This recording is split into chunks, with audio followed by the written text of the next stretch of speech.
Good day, everybody, and happy Sunday. Welcome back to another episode of Clark and Addison, Born into the Ivy. Thank you for joining me today. The best way to help grow the podcast is to listen to every episode, like the episode, leave a comment, and if you haven't yet, make sure to subscribe so that you never miss an episode.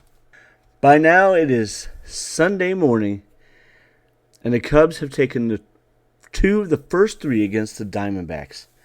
Justin Steele did not have his best stuff, but he got the win and got that job done.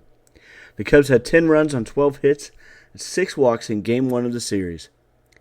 Imanaga pitched extremely well in Game 3 as well.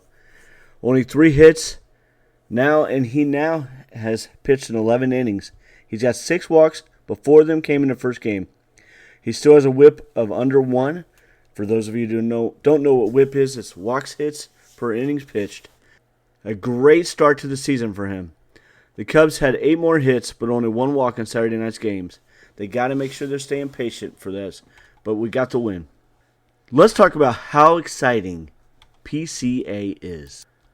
He has made quite a few plays in the first couple of games this season.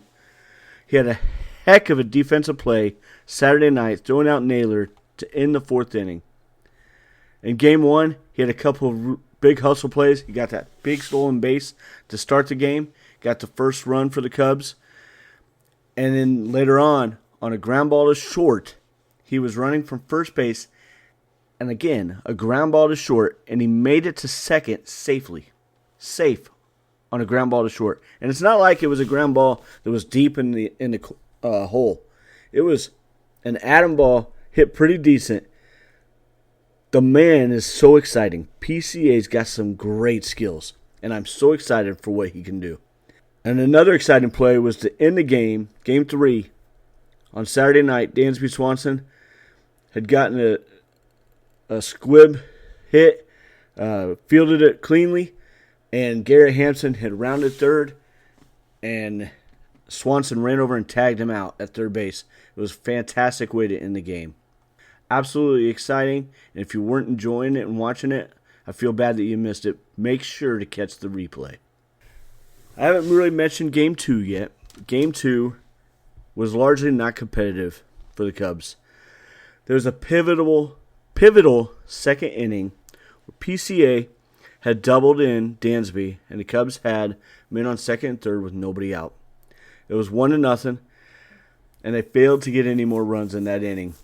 As we all know, Cubs lost the game 8-1.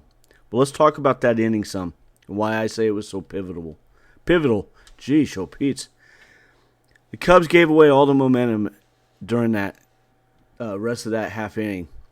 Shaw didn't have very good at bat with men on second and third. He ended up grounding out to the pitcher. Then Carson Kelly has a grounder, and Nico was running on contact from third base. He's thrown out at the plate, or was he? He was called out, but if you look at the replay, at worst, that was a 50-50 possibility of being overturned. I truly believe he was safe. I'm trying not to be a homer about it. I don't think that I am. I truly think that he was safe. I try to look at it as objectively as I possibly can. And I don't understand why the Cubs staff and council decided not to challenge the play. I don't understand why they were so conservative about it.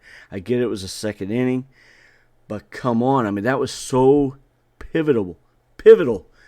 I don't know why I can't say that word tonight, but it was huge, and it impacted the rest of the game dramatically.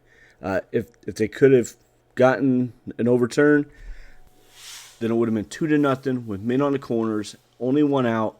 Who knows what else could have happened? Would Jameson Taillon have been hit around quite a bit still? Probably. Maybe not, though. Maybe it wouldn't have been as drastic. All kinds of things could have happened, but the momentum definitely swung the way of the Diamondbacks at that point. Like I said, it was a largely not competitive game for the Cubs. They didn't hit well. They didn't pitch well. None of it. So, you never know.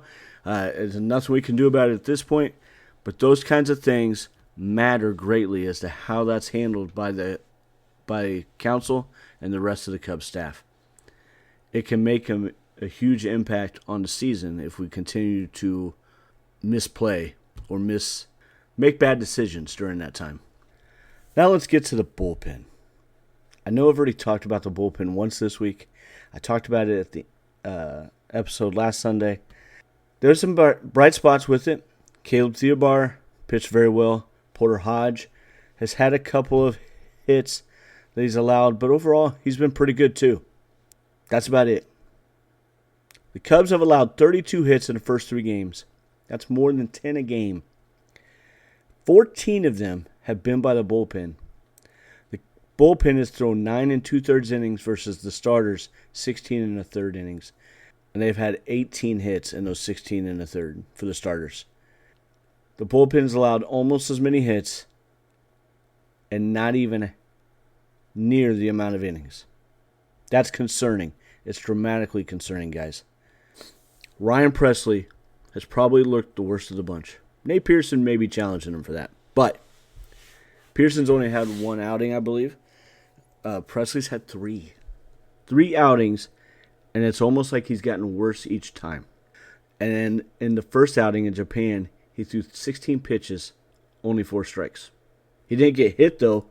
I guess it's hard to get hit, though, when you're not throwing any strikes. But he allowed 2 hits in his second outing, and he allowed 4 hits on his outing on Saturday night.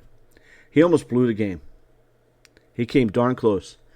I feel like I'm watching a rerun from 2024, only instead of it being Hector Neris, it's Ryan Pressly. I'm not going to try and be disrespectful to the guy. He had a great run in Houston, and I hope that he can come in. I had hopes that he could come in and solidify the bullpen, but I haven't seen anything in results that leads me to believe this is going to happen. Julian Merriweather was probably the best reliever in spring. Had to get up after the Suarez had hit his 4th home run of the series off of Pressly Saturday night. Suarez has always been a menace to the Cubs, and I'm so glad he's no longer in Cincinnati. We have to figure out quickly if Pressly can work out of this, and if he can't, while in high leverage situations, then put him in some lower level situations to help him get his confidence back. I know I've been beating a dead horse with this bullpen thing, but it's incredibly important. We can't have good days by all the team. Imanaga was amazing and everything, and then have them blown, especially consistently, or challenged consistently. Cubs are up 4-1. It shouldn't have been 4-3 with a good chance at the game being over and a walk-off for Arizona. They had 2 men on with Corbin Carroll, their second best hitter, arguably, up. We finally got it out by an incredible play by Dansby Swanson. Let's end it on a good note, though, here. A couple of really good things that happened. Cal Tucker got his first Cubs home run. Fantastic on Saturday night. Matt Shaw got his first Major League home run on Saturday night. Coming in, he pinch hit and then finished the game for Workman at third base. Workman had his first start. Looked a little overwhelmed at the plate. Very first Major League start, though. We all know how that goes.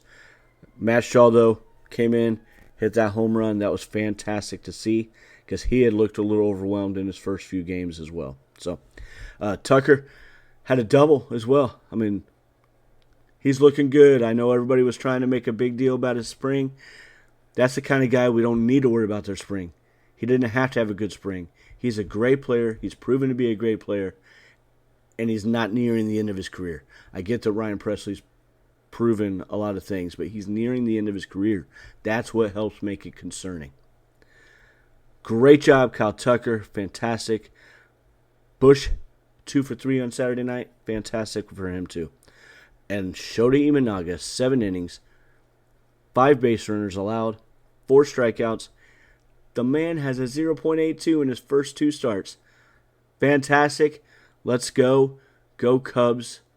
Don't forget to join our Facebook group as well at Clark and Addison, Born into the Ivy. Leave some comments about what you'd like to hear about and what you think about today, the topics for today.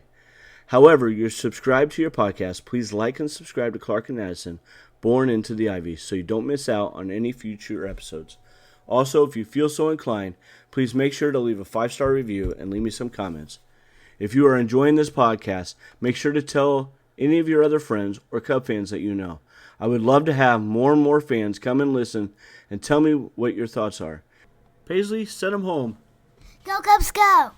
Living on the water, counting days since last summer.